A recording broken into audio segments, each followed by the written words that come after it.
In order to turn down the noise, you have to empty the mind completely.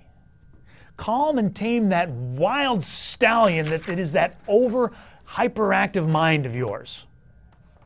But the mind doesn't want to empty. It's almost impossible to empty it completely. It takes years and years of training. It seems to like the chatter. But there is a next best thing. If we can't get the mind down to 0 thoughts, we can get it down reasonably easy to 1 thought. And now you know why the yogis meditate. And you know what the mantra is for. It's to cook that mind down to 1 thought, to get rid of the phone calls and the to-do list and the grocery list and the so on and so forth, and get on 1 thought. Now the mind tends to take the shape and form of whatever it is that it focuses upon. And so for that reason, if you're going to cook the mind down to 1 thought, you may as well make it a good one. And now you know why yogis' mantras tend to be divine thoughts of some sort. All right, so getting back to my story. We just want to be still, to be quiet, to meditate, to focus. But in order to do that, our body has to be free from pain, has to be healthy. Otherwise, we're not going to focus on anything but that. How can we focus our mind on transcendental thoughts when we've got an aching back?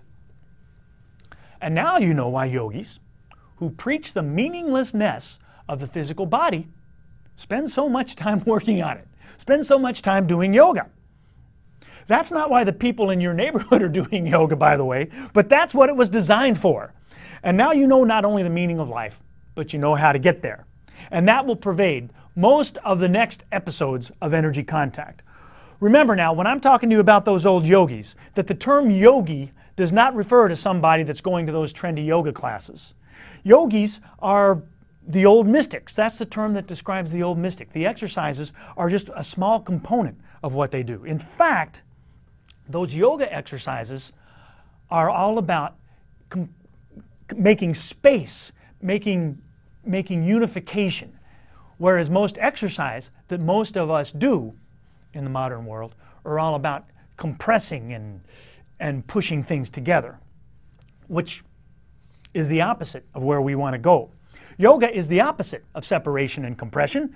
Separation and compression, we saw, are 2 of the main sources of pain that we've talked about a lot on Energy Contact. So now you know that a whole lot of so-called yoga classes are not teaching yoga at all. All right, now that we've got all that meaning of life business out of the way, we're going to do some other things. We're going to put a bookmark in that and come back to our bodies for a minute. We're going to come back and look at Slim. We want to come back to our understanding of bones, particularly our main horizontal and our main vertical structures. Why? Because we'll see that they are holograms of the energy sources and of the energy pipelines we're going to spend so much time talking about. All right, let's come right in on Slim. What you'll notice here in Slim is that he's got things holding him together. We were taught incorrectly about our skeletons. We were always taught that our bones are our framework, that they give us strength and support, that they are the things that hold us together.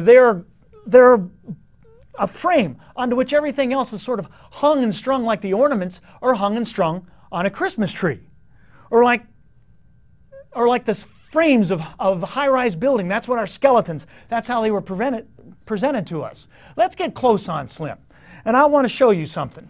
What you see here are bolts and screws. Where are they in your body? Slim's got tons of them. He's got connectors and wires all over himself. You don't have those in your skeleton. You want to see what Slim would look like without them? Well, let's bring up a slide. We're going to see another view of Slim. Actually, Slim would look even worse than that because these bones were laid out in order. The law of entropy says they'd just be in a random pile. Now, you and I do not have bolts and screws, but if something wasn't holding our bones together, we'd look like that too. It's an important point. There is nothing on or nothing in your bones that hold your skeleton together. All right, so let's come back up here. So, our bones don't hold us together. We hold them together.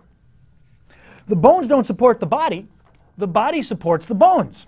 That's why Slim needs bolts and screws, and you don't. We've had it upside down and backwards for years and years, and so has our anatomy teachers. Bones do not support us, but they do provide us form. We're going to bring Slim a little closer into me here because we're going to look at him a little more in a second. Bones provide that form by providing space. Otherwise, we'd just be jellyfish, we'd be rubber bands. What bones do is keep my hand from being stuck to my shoulder. They provide a push, an outward flow. They provide a fulcrum across which muscles can pull.